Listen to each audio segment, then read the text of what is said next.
He swore he would never abandon Jesus. He did it anyway, 3 times, in a single night. And yet this is the man Jesus chose to build his entire church on. Not Paul, who wrote half the New Testament. Not John, who lived the longest. Peter, the fisherman who failed him most publicly, most completely, at the worst possible moment. Why? Stay with this story, because what happened after the denial is the part nobody tells you, and it changes everything you think you know about failure, redemption, and what it actually takes to build something that lasts 2,000 years. The night was cold. A charcoal fire burned in the courtyard of the high priest's house. Around it, servants and soldiers stood warming their hands, waiting for the trial inside to finish. One man stood among them, trying not to be noticed. He was not a soldier. He was not a servant. He had no reason to be there except one. A girl looked at him across the fire, studied his face. "You were with him," she said, "the one they arrested." The man shook his head. "I don't know what you're talking about." A few minutes passed. Someone else looked at him. "You're one of them. I can tell by your accent." "I do not know that man." And then a rooster crowed. Somewhere across that courtyard, Jesus turned and looked directly at him. That man's name was Peter, and Jesus had told him just hours earlier that this moment would come. Peter had sworn it never would. He was wrong. To understand what made this moment so devastating, you have to understand who Peter was before any of this happened. Before the denial, before the miracles, before the church. You have to understand where he came from and what he was before Jesus found him. He was not a scholar. He had not studied at the feet of a rabbi. He had not grown up in Jerusalem debating the finer points of the Torah. He was not a man of position or influence. He was a fisherman from the Sea of Galilee, a working man in one of the most rural, most dismissed regions of the Jewish world. Galilee was the kind of place Jerusalem's religious elite looked down on with quiet contempt. When people heard a Galilean accent, the image it conjured was rough hands, early mornings, heavy nets, and no formal education, not the profile of someone you build a religion on. His real name was not even Peter, it was Simon, Simon bar Jonah, Simon, son of John. He had a brother named Andrew, who also fished. They worked together on the lake, as generations of their family had done before them. This was their life. This was supposed to be all their life would ever be. Peter was a nickname. It came from the Greek word Petros, which meant rock, and Jesus gave it to him the moment they met, before Peter had done a single remarkable thing to deserve it.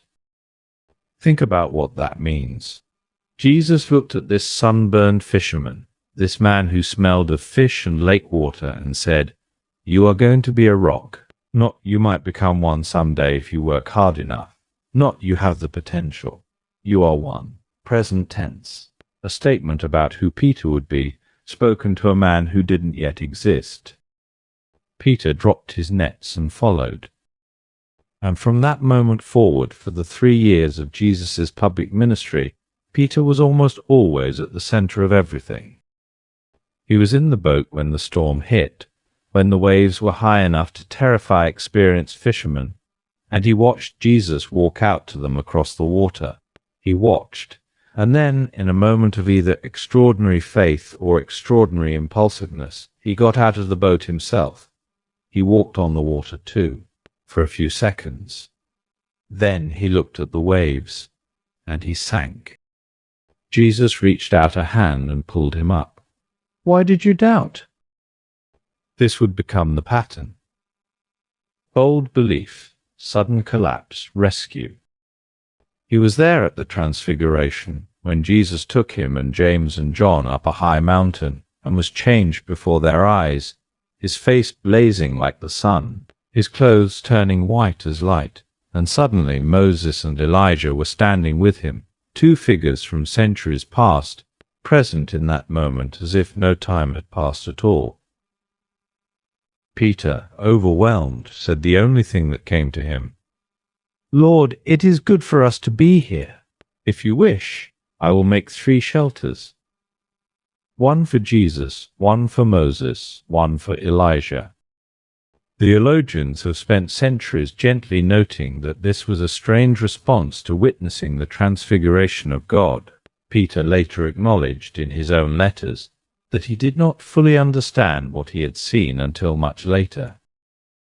He was there at Caesarea Philippi, in the northern region of Galilee near the base of Mount Hermon, when Jesus turned to his disciples and asked the question that had been building for months, "Who do people say the Son of Man is?" The disciples reported what they had heard. Some said John the Baptist raised from the dead. Some said Elijah. Some said Jeremiah or one of the other prophets. "But who do you say I am?" The others went quiet. This was the harder question, the personal one. Peter said out loud what the rest were only thinking. "You are the Christ, the Son of the living God." Jesus called that a revelation from heaven itself, named Peter the foundation on which the church would be built, said the gates of Hades would not prevail against it, gave him the keys to the kingdom. And then, immediately after, when Jesus began explaining for the first time that the Messiah would have to go to Jerusalem, suffer many things, be killed, and rise again on the 3rd day, Peter pulled him aside. He could not accept this. "Never, Lord," he said. "This shall never happen to you." Jesus turned and said to him, "Get behind me, Satan. You are a stumbling block to me. You do not have in mind the concerns of God, but merely human concerns." 1 minute. The rock of the church, recipient of divine revelation. The next, a stumbling block, a satanic obstacle, a man thinking in human terms. This is who Peter was. Explosive faith and spectacular failure, sometimes within the same breath. Not occasionally, repeatedly. And Jesus kept him anyway. The night of the arrest began like many others, with the disciples gathered in Jerusalem for the Passover meal. What happened at that meal has been told so many times in so many ways that it can be hard to hear it freshly. So let's stay with Peter specifically. During the meal, Jesus took bread, broke it, gave it to them, poured wine, said words they would spend the rest of their lives trying to understand. And then he said something that landed differently for Peter than for the others. He said, "Simon, Simon, Satan has asked to sift all of you as wheat. But I have prayed for you, Simon, that your faith may not fail. And when you have turned back, strengthen your brothers." Peter did not hear the grace in this. He heard the implication. "Lord, I am ready to go with you to prison and to death." Jesus answered, "I tell you, Peter, before the rooster crows today, you will deny 3 times that you know me." Peter heard this and rejected it completely. All 4 Gospels record his response in some form. "Even if I have to die with you, I will never disown you. Even if all the others fall away, I will not." He meant every word of it. 2 hours later, he was in the Garden of Gethsemane, and he fell asleep while Jesus prayed. Jesus woke him. He fell asleep again. Jesus woke him again. The 3rd time, Jesus let him sleep. And then the soldiers came. Here is the part most retellings skip over. When the armed crowd arrived to arrest Jesus, Peter did not run. He reached for a weapon. He drew a sword and swung at the high priest's servant, a man named Malchus, and cut off his ear. This was not a coward's act. This was a man ready to die in that garden, badly outnumbered, facing soldiers in the dark, acting on pure protective instinct. Jesus told him to stop, healed the servant's ear, and allowed himself to be taken. And that is the moment Peter did not know how to survive. He had prepared himself for a fight. He had not prepared himself for surrender, for watching the person he had sworn to protect walk away with the soldiers, not because he had to, but because he chose to. He followed at a distance, to the courtyard, to the fire. And there, cold and without a plan, surrounded by strangers, he cracked 3 times. Each denial louder and more desperate than the last. Each one pulling him further from what he had been an hour before. The 3rd time he swore an oath on it, called curses down on himself. I do not know this man. And the rooster crowed. And Jesus turned and looked at him from across that courtyard. Peter went outside and wept bitterly. Now here is what history skips over entirely. Between that moment and the resurrection, we do not know what Peter did. We know he went back to the other disciples. We know he was present in Jerusalem. But there are 3 days where the Gospels are nearly silent about him. 3 days when the man who had just publicly destroyed every promise he had ever made had to sit with what he had done. No redemption yet. No second chance. No message from God saying it would be okay. Just the weight of it. 3 silent days. This is the part of Peter's story that most sermons move through as quickly as possible, because it is uncomfortable and it offers nothing to resolve. No lesson yet. No silver lining. No framework for how to come back from it. Just the raw experience of having failed someone completely, and then having to continue existing. Anyone who has lived long enough knows what that feels like. There is something important about sitting with this for a moment before moving on, because the temptation in any story about failure and restoration is to rush to the restoration, to frame the failure as merely the setup for the comeback, to strip it of its weight. But Peter did not know a restoration was coming. He was not enduring a temporary darkness before a guaranteed dawn. He was just a man who had broken himself, sitting in a room in Jerusalem, waiting for nothing in particular. That is the honest version of what those 3 days were. On the morning of the resurrection, when Mary Magdalene came running to the disciples with the news, it was Peter who sprinted to the tomb. Not John alone, though John was faster and arrived first. Peter ran too, and he went in first. He stood in the empty tomb and looked at the burial cloths lying there, neatly folded, and tried to understand what he was seeing. John's Gospel says that John saw and believed. For Peter, the text says only that he went home, wondering to himself what had happened. The restoration did not come that morning. It came later, quietly, on a lake shore. After the resurrection appearances in Jerusalem, some of the disciples had returned to Galilee, to the lake, to the boats they had left 3 years earlier. They fished through the night and caught nothing. At dawn, a figure stood on the shore. They did not recognize him at first. He told them to throw the net on the right side of the boat. They did. The net filled with fish so heavy they could not haul it in. John recognized him first. He said to Peter, "It is the Lord." And Peter, who was working the boat in his outer garment, wrapped it tighter around himself and jumped into the water, swam to shore. He could not wait for the boat. And there on the beach, Jesus had built a charcoal fire. The same word, the same kind of fire. John's Gospel uses a specific Greek word, anthrakion, for a charcoal fire. It appears only twice in the entire New Testament. Once in the courtyard, the night of the denial, once here on the beach. The same fire. A different meaning. Jesus had fish cooking on it already, and bread. He told them to bring some of what they had caught. They sat and ate together. And then, when the meal was done, Jesus turned to Peter. "Simon, son of John, do you love me more than these?" "Yes, Lord. You know that I love you. Feed my lambs." A second time, "Simon, son of John, do you love me?" "Yes, Lord. You know that I love you. Take care of my sheep." A third time, "Simon, son of John, do you love me?"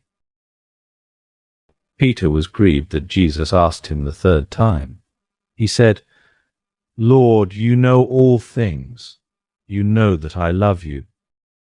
Feed my sheep." 3 questions, one for each denial. Not punishment, restoration.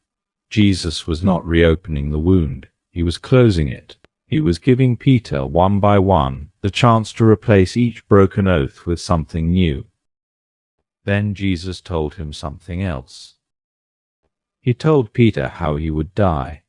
"When you are old, you will stretch out your hands, and someone else will dress you and lead you where you do not want to go." The early church understood exactly what that phrase meant: crucifixion. Peter, the man who had collapsed at the question of a servant girl, said nothing, did not argue, did not bargain, did not ask for a different ending. He just followed. What came after is one of the most remarkable reversals in recorded history. The man who had denied Christ 3 times in a single night, loudly, in public, with curses, stood up on the day of Pentecost in Jerusalem, the same city where it happened, in front of a crowd of thousands of people, and preached with such force and clarity that 3,000 of them were baptized that day. He healed a man who had been unable to walk since birth, right there in the temple court. He stood before the same religious authorities who had condemned Jesus and refused to be silenced by them. He was arrested. He was beaten. He was released and went straight back to preaching. Years later, when the Emperor Nero turned the full force of the Roman state against the Christians in Rome, Peter was among those condemned, and tradition records that when he was brought to be crucified, he made one request. He asked to be crucified upside down. He said he was not worthy to die in the same position as his Lord. The man who once swore with curses that he did not know Jesus died insisting with his last breath and his last act that he did. What Peter's story tells us is not that the right people never fail. It is that failure does not disqualify you from the story. It may, in fact, be one of the most important parts of it. Jesus did not choose Peter despite the denial. He chose him knowing it was coming. He gave him the name Rock before Peter had proven anything, before the garden, before the courtyard, before the rooster crowed. He named the foundation before the foundation had been tested. The rock was not built on Peter's strength. It was built on what was still standing after his strength ran out. There is something in this story for anyone who has ever made a promise they could not keep. Anyone who has ever let someone down at the worst possible moment. Anyone who has ever wondered whether what they did can be undone. The answer the story gives is not simple. It does not say failure has no consequences, or that restoration is guaranteed, or that everything works out in the end. What it says is that the most important conversation Jesus had with Peter happened on a beach, over a fire, in the morning, after everything had already gone wrong. And it started with a question. Do you love me? The rock was not made at Caesarea Philippi, or in the Garden of Gethsemane, or even at Pentecost. It was made on the shore of a lake beside a charcoal fire, when a broken man said yes 3 times to the only question that mattered. Because of the unpredictable behavior of the YouTube algorithm, this channel might never appear to you again. Subscribe to avoid that, like it if this video made any difference to your life, and share this content to your family and friends. Grace and peace.